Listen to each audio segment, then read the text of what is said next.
This comprises 5 cures for 5 of the heart's wounds. In the name of God, the Merciful, the Compassionate.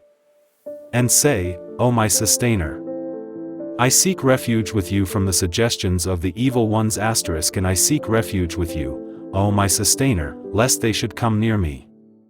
O one afflicted with the sickness of scruples. Do you know what your scruples resemble? A calamity. The more importance they are given, the more they grow. If you give them no importance, they die away.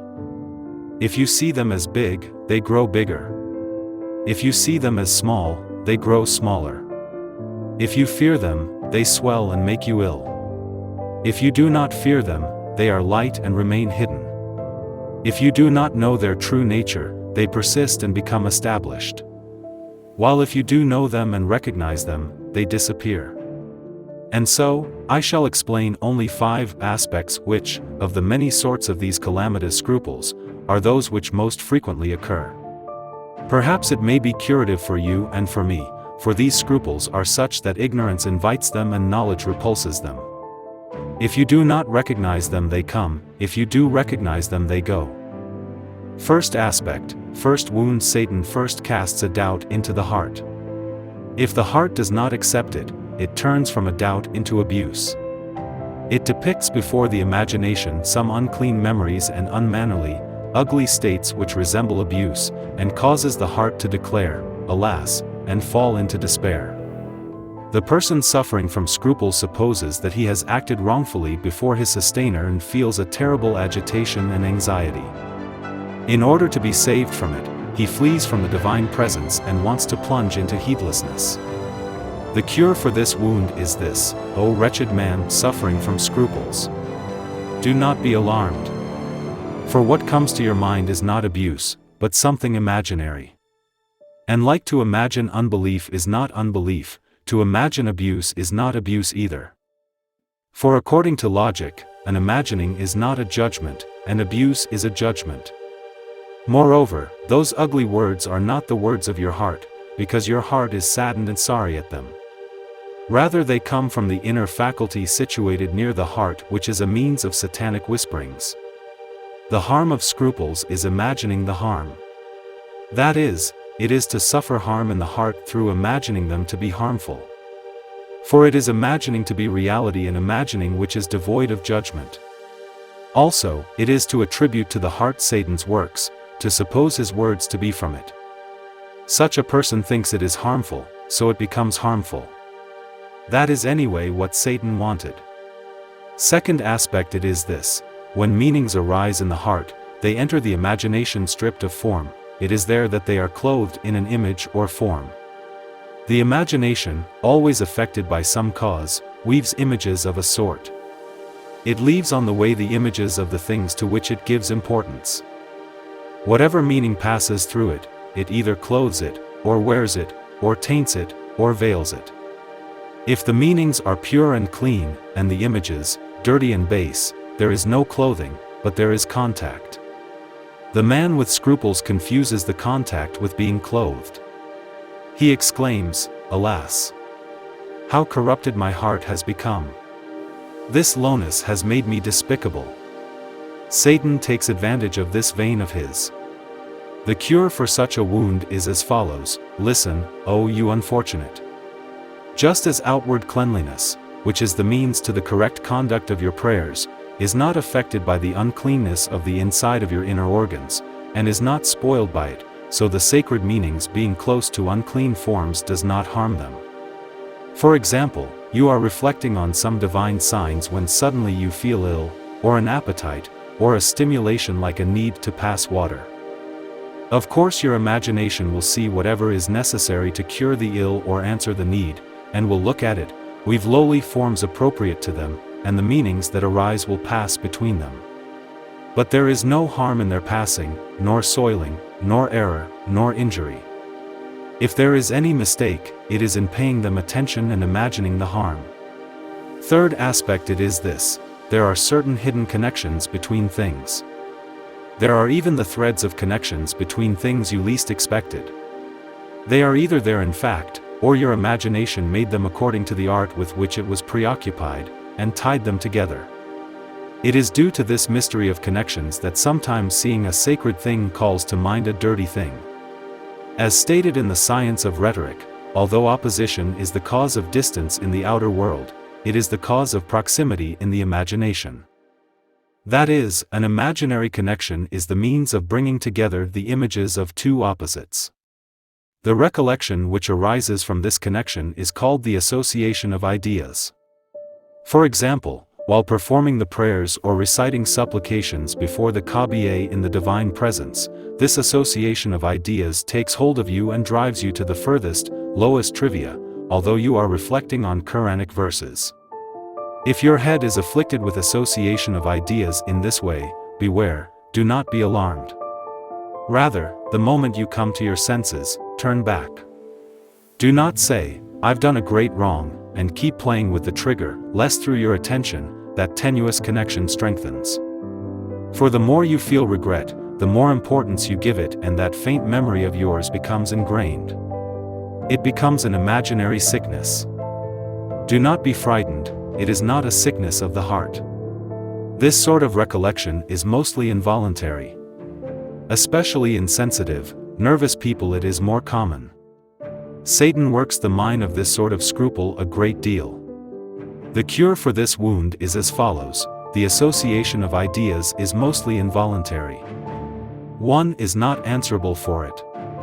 In association there is proximity, there is no touching or intermingling. Therefore the nature of the ideas do not pass to one another and do not harm one another.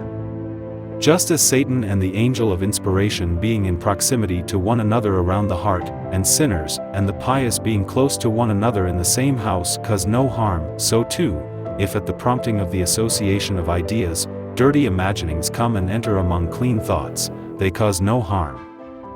Unless it is intentional, or by imagining them to be harmful, one is overoccupied with them. And sometimes the heart becomes tired, and the mind occupies itself with anything it encounters in order to entertain itself. Then Satan finds an opportunity, and scatters dirty things before it, and eggs it on. Fourth aspect: this is a scruple arising from searching for the best form of an action. Supposing it to be fear of God, the more rigorous it becomes, the more severe the condition becomes for the person. It even reaches the point that while searching for even better forms of action, he deviates into what is unlawful. Sometimes searching for a sunnah makes him give up what is obligatory. He says, "I wonder if my act was sound," and repeats it. This state continues, and he falls into terrible despair. Satan takes advantage of this state of his, and wounds him. There are two cures for such a wound.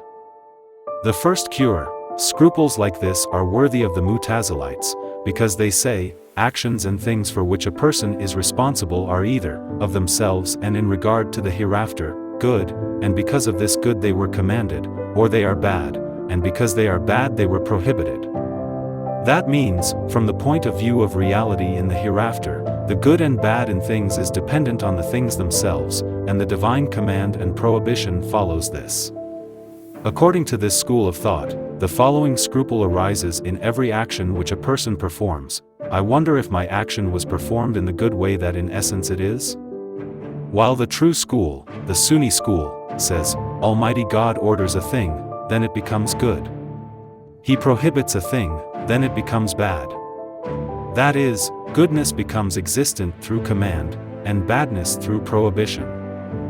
They look to the awareness of the one who performs the action, and are established according to that. And this good and bad is not in the apparent face which looks to this world, but in the face that looks to the hereafter. For example, you performed the prayers or took the ablutions and there was a cause that of itself would spoil them, but you were completely unaware of it. Your prayers and ablutions, therefore, are both sound and acceptable. However, the Mu'tazilites say, in reality it was bad and unsound. But it may be accepted from you because you were ignorant and did not know, so you have an excuse.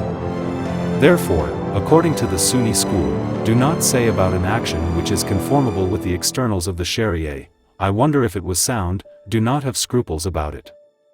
Say, was it accepted, do not become proud and conceited. The second cure, this is, there is no difficulty in religion.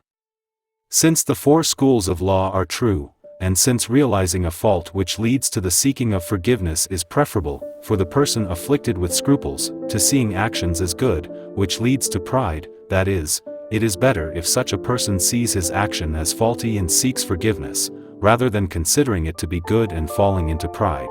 Since it is thus, throw away your scruples and say to Satan, this state is a difficulty. It is difficult to be aware of the reality of things. It is contrary to the ease in religion expressed by, there is no difficulty in religion. It is contrary to the principle, religion is facility. Certainly such an action is conformable with a true school of law. That is enough for me. And at least by admitting my inability to perform the worship in a way worthy of it, it is a means of taking refuge with divine compassion through humbly beseeching forgiveness, and to meekly supplicating that my faulty actions be accepted. Fifth aspect in matters of belief, what occurs to one in the form of doubts are scruples. The unhappy man suffering from scruples sometimes confuses conceptions in his mind with imaginings. That is, he imagines a doubt that has occurred to his imagination to be a doubt that has entered his mind, and supposes that his beliefs have been damaged. Sometimes he supposes a doubt he has imagined to have harmed his belief. Sometimes he supposes a doubt he has imagined to have been confirmed by his reason. Sometimes he supposes pondering over a matter related to unbelief to be unbelief. That is, he supposes to be contrary to belief his exercising his ability to reflect in the form of understanding the causes of misguidance, and his ability to study and reason in impartial fashion. Then, taking fright at these suppositions, which result from the whisperings of Satan, he exclaims, alas! My heart is corrupted and my beliefs spoiled. Since those states are mostly involuntary, and he cannot put them to rights through his faculty of will, he falls into despair. The cure for this wound is as follows: just as imagining unbelief is not unbelief, neither is fancying unbelief, unbelief. And just as imagining misguidance is not misguidance, so too reflecting on misguidance is not misguidance. For both imagining, and fancying, and supposing, and reflecting, are different from confirmation with the reason and submission of the heart, they are other than them, they are free to an extent, they do not listen to the faculty of will, they are not included among the obligations of religion. But affirmation and submission are not like that, they are dependent on a balance. And just as imagining, fancying, supposing, and reflecting are not affirmation or submission, so they cannot be said to be doubt or hesitation. But if they are repeated unnecessarily and become established, then a sort of real doubt may be born of them. Also, continually taking the part of the opposing side, calling it unbiased reasoning or being fair, reaches the point that the person involuntarily favors the opposing side. His taking the part of the truth, which is incumbent on him, is destroyed. He too falls into danger. A state of mind becomes fixed in his head whereby he becomes an officious representative of Satan or the enemy. The most important of this sort of scruple is this: the person suffering from it confuses something that is actually possible with something which is reasonably possible. That is, if he sees something which is of itself possible, he imagines it to be reasonably possible and reasonably doubtful. Whereas one of the principles of theology, kalam, is that something which is of itself possible is not opposed to certain knowledge and does not contradict the demands of reason. For example, the black seat sinking into the earth at this moment is of itself possible, but we judge with certainty that the sea is in its place, and we know this without doubting it, and that possibility which is actually possible causes us no doubt and does not damage our certainty. And, for example, of itself it is possible that the sun will not set today or that it will not rise tomorrow. But this possibility in no way damages our certainty that it will rise and gives rise to no doubt. Similarly, unfounded suspicions arising from possibilities of this sort about, for example, the setting of the life of this world and rising of the life of the hereafter, which are among the truths of belief, cause no harm to the certainty of belief. Furthermore, the well-known rule, a possibility that does not arise from any proof or evidence is of no importance is one of the established principles of both the sciences of the principles of religion and the principles of jurisprudence, fiqh. If you say, what is the wisdom and purpose in scruples being visited on us, which are thus harmful and an affliction for believers? The answer, on condition they do not lead to excess or overwhelm a person, essentially scruples are the cause of vigilance, lead to seeking the best way, and give rise to seriousness. They banish indifference and repulse carelessness. Therefore, in this realm of examination and arena of competition, the absolutely wise one put them in the hand of Satan as a whip of encouragement for us. He strikes it at our heads. If it hurts excessively, one must complain to the all-wise and compassionate one, and say, I seek refuge with God from Satan the accursed.